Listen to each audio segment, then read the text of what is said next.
ಶರಣು ಶರಣಾರ್ಥಿಗಳು. ಇತಿಹಾಸವನ್ನ ಮತ್ತು ಪುರಾಣಗಳನ್ನು ತುಲನಾತ್ಮಕವಾಗಿ ನೋಡತಕ್ಕಂಥ ಒಂದು ಪ್ರಜ್ಞೆ ಭಾರತೀಯರಲ್ಲಿ ಬೆಳಿಬೇಕಾದಂಥ ಅಗತ್ಯ ಬಹಳನೇ ಇದೆ.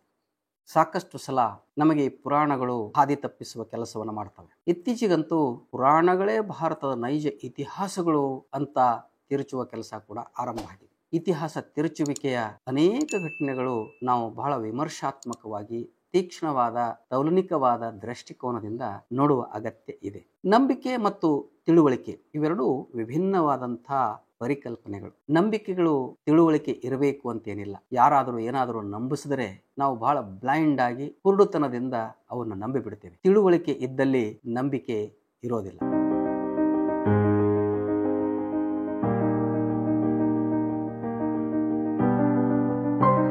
ಹಾಗಾಗಿ ನಾವು ನಂಬುವ ಕೆಲಸ ಮಾಡಬೇಕಾದ್ರೆ ತಿಳುವಳಿಕೆ ಹೊಂದಿದಾಗ ಮಾತ್ರ ಸಾಧ್ಯ ಆಗ್ತದೆ. ಯಾವುದನ್ನ ನಂಬಬೇಕು, ಯಾವುದನ್ನ ನಂಬಬಾರದು. ನಂಬಿಕೆಗಳು ಅವರವರ ತಿಳುವಳಿಕೆಯ ಮಟ್ಟದಲ್ಲಿ ರೂಪುಗೊಂಡಿರುತ್ತವೆ ಅನ್ನೋದು ಕೂಡ ನಾವು ಮರಿಬಾರದು. ಆದರೆ ಎಲ್ಲಾ ನಂಬಿಕೆಗಳು ತಿಳುವಳಿಕೆಗಳಾಗಿ ಬದಲಾಗಬೇಕು ಅನ್ನೋದು ಬಹಳ ಸತ್ಯವಾದಂತಹ ಸಂಗತಿ. ಈ ಧರ್ಮದ ಪುರಾಣಗಳಾಗಿಯೇ ನೋಡಬೇಕು ಹೊರತು ಇತಿಹಾಸವನ್ನಾಗಿ ಅಲ್ಲ. ಅದರ ದುರಂತ ಅಂದ್ರೆ ಭಾರತದಲ್ಲಿ ಧರ್ಮದ ಆಧಾರದಲ್ಲಿ ರಚನೆಗೊಂಡಂತ ಕಾಲ್ಪನಿಕ ಪುರಾಣಗಳನ್ನ ಇತಿಹಾಸವಾಗಿ ಬಿಂಬಿಸ್ತಕ್ಕಂಥ ನಂಬಿಸತಕ್ಕಂಥ ಕೃತ್ಯ ನಡೆದಿರೋದು ನಾವು ಸೂಕ್ಷ್ಮವಾಗಿ ಗಮನಿಸಬೇಕು ಮತ್ತು ಅವುಗಳನ್ನು ನಿರಾಕರಿಸಬೇಕಾಗ್ತದೆ. ನಮ್ಮಲ್ಲಿ ಒಂದು ನಂಬಿಕೆ ಯಾವ ರೀತಿ ಬಿತ್ತಲಾಗ್ತದೆ ಅನ್ನೋದಕ್ಕೆ ಒಂದು ದೃಷ್ಟಾಂತ ಇಟ್ಟುಕೊಂಡು ನಾನು ಹೇಳ್ತೇನೆ.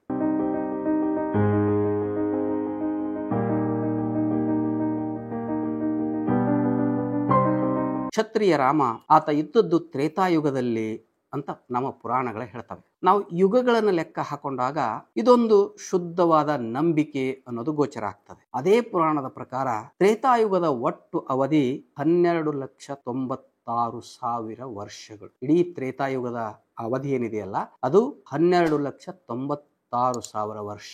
ಅದರ ನಂತರ ದ್ವಾಪಾರ ಯುಗ ಆರಂಭ ಆಗ್ತದೆ ಅಂತ ಪುರಾಣಗಳು ಹೇಳ್ತವೆ. ಆ ದ್ವಾಪಾರ ಯುಗದ ಒಟ್ಟು ಅವಧಿ 8,64,000 ವರ್ಷಗಳು.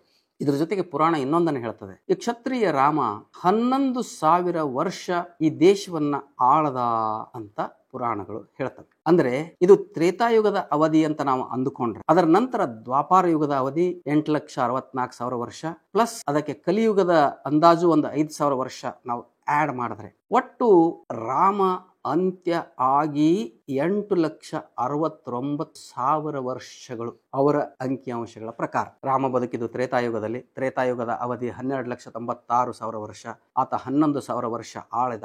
ಆನಂತರ 8,64,000 ವರ್ಷ ದ್ವಾಪಾರ ಯುಗ ಘಟಿಸ್ತು.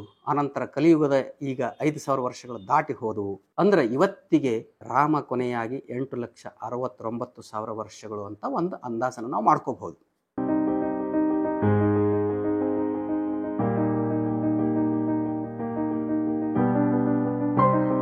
ಇತ್ತೀಚೆಗೆ ಭಾರತೀಯ ಮಾಧ್ಯಮಗಳಲ್ಲಿ ರಾಮನ ವಂಶಸ್ಥರು ತಾವು ಅಂತ ಕ್ಲೇಮ್ ಮಾಡತಕ್ಕಂಥ ಒಂದು ಕುಟುಂಬವನ್ನ ಭಾರತೀಯ ಮಾಧ್ಯಮಗಳು ಬಹಳ ವ್ಯವಸ್ಥಿತವಾಗಿ ವಿಜೃಂಭಿಸಿ ಬಿಂಬಿಸ್ತಾ ಇರೋದನ್ನ ತಾವು ನೋಡಿರ್ತೀರಿ. ಇದು ರಾಮನ 383ನೇ ತಲೆಮಾರು ಈಗ ಬದುಕಿರೋದು ಅಂತ ಪ್ರಚಾರ ಮಾಡತಕ್ಕಂಥದನ್ನ ನಾವು ನೋಡ್ತೇವೆ.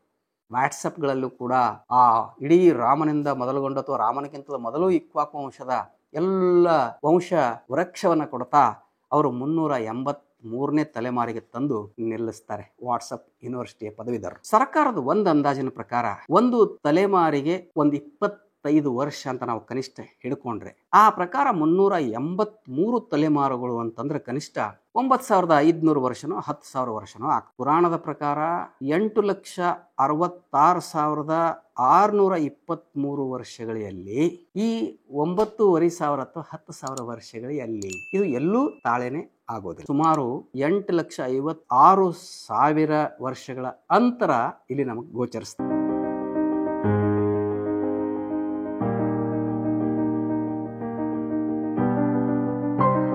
ಅಂದ್ರೆ ರಾಮನ ನಂತರ ದ್ವಾಪಾರ ಯುಗ ಬರಲಿಲ್ವೇ? ಈ ಪ್ರಶ್ನೆ ಹುಟ್ಕೊಳ್ತದೆ. ಒಂದು ಯುಗದ ಅಂತ್ಯ ಅಂತಂದ್ರೆ ಅದು ಸಂಪೂರ್ಣ ನಾಶ ಅಂತ ಅವರೇ ವಿವರಿಸ್ತಾರೆ. ಆದರೂ 8,60,000 ವರ್ಷಗಳ ಹಿಂದಿನ ರಾಮನ ಜನ್ಮಸ್ಥಾನ ಕಲಿಯುಗದಲ್ಲಿ ಹುಟ್ಟಿದ ವಾಲ್ಮೀಕಿಗೆ ಹೇಗೆ ತಿಳಿಯಿತು? ಈ ಪ್ರಶ್ನೆ ಕೂಡ ಇಲ್ಲಿ ಹುಟ್ಕೊಳ್ಳೋದು ಸಹಜ. ಪುರಾಣಗಳು ಅದಕ್ಕಾಗಿಯೇ ಪುರಾಣಗಳಾಗಿಯೇ ನಾವು ನೋಡಬೇಕಾಗ್ತದೆ. ಪುರಾಣಗಳನ್ನ ಇತಿಹಾಸ ಮಾಡಕ್ಕೆ ಹೋಗುವವರ ಈ ಆಟಿಟ್ಯೂಡ್ ಏನಿದೆ, ಮತ್ತೆ ಇದಕ್ಕೆ ಅನೇಕ ಮತ್ತೆ ಕಾಲ್ಪನಿಕವಾದಂಥ ಪರಿಹಾಸ್ಯಪೂರ್ಣವಾದಂಥ ಸಮರ್ಥನೆಗಳು ಕೂಡ ಈ ಜನ ಕೊಡ್ತಾ ಹೋಗೋದನ್ನು ನಾವು ನೋಡ್ತೇವೆ. ಹಾಗಾಗಿ ಪುರಾಣಗಳಾಗಿ ಚಿಕ್ಕ ಮಕ್ಕಳಿಗೆ ಬೇಜಾರಾದಾಗ ಮನರಂಜನೆಗೆ ಈ ಕಥೆಗಳನ್ನ ಹೇಳಬೇಕೆ ಹೊರತು ಗಂಭೀರವಾಗಿ ಇವುಗಳನ್ನ ಇತಿಹಾಸವಾಗಿ ಪರಿಗಣಿಸಬಾರದು. ಪುರಾಣಗಳಾಗಿದ್ರೂ ಕೂಡ ಇವುಗಳಲ್ಲಿ ಅನೇಕ ನೀತಿ ಕಥೆಗಳು ಗೋಚರಿಸ್ತವೆ. ನಮಗೆ ಕಾಲ್ಪನಿಕ ಪುರಾಣಗಳನ್ನ ಕಾಮಿಕ್ಸ್ ಪುಸ್ತಕದ ರೂಪದಲ್ಲಿ ಮಕ್ಕಳಿಗೆ ಮನರಂಜನೆ ಒದಗಿಸುವ ಸಲುವಾಗಿ ಮತ್ತು ಕೆಲವೊಂದಷ್ಟು ನೀತಿಯ ಪಾಠಗಳನ್ನು ಹೇಳುವ ಸಲುವಾಗಿ ನಾವು ಈ ಪುರಾಣಗಳನ್ನು ಬಳಸಬೇಕೆ ಹೊರತು ನೈಜ ಇತಿಹಾಸವಾಗಿ ಯಾವತ್ತಿಗೂ ಬಳಸಬಾರದು.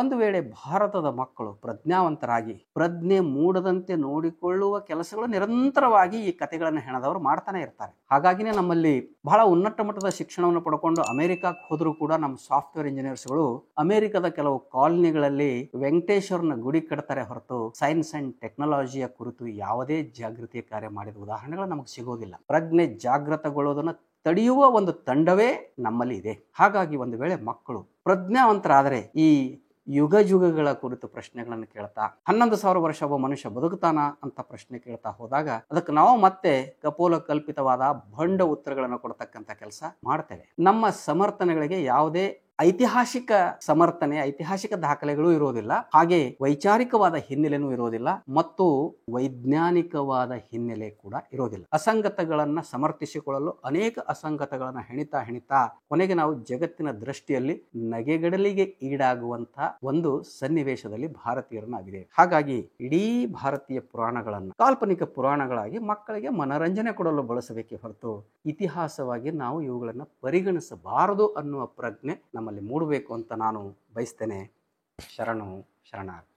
ಸತ್ಯವನ್ನು ಪ್ರತಿಪಾದಿಸುವ, ಜನರನ್ನು ಜಾಗೃತಿಗೊಳಿಸುವ ನನ್ನ ವಿಡಿಯೋಗಳನ್ನು ತಪ್ಪದೆ ಎಲ್ಲರೂ ನೋಡುತ್ತೀರಿ. ನೋಡಿದಾದ ಮೇಲೆ ಈ ವಿಡಿಯೋಗಳನ್ನು ನೀವಷ್ಟೇ ನೋಡಿ ಮರೆತು ಬಿಡದೆ ನಿಮ್ಮ ಸಮೀಪದ ಬಂಧುಗಳಿಗೂ ಸ್ನೇಹಿತರುಗಳಿಗೂ ಹಂಚಿಕೊಳ್ಳುವುದನ್ನು ಮರೆಯಬೇಕು. ನನ್ನ ಈ ಚಾನಲ್ನಲ್ಲಿ ಬರತಕ್ಕಂಥ ಜಾಯಿನ್ ಆಪ್ಷನ್ ಅನ್ನು ನಿಮ್ಮದಾಗಿಸಿಕೊಳ್ಳಿ.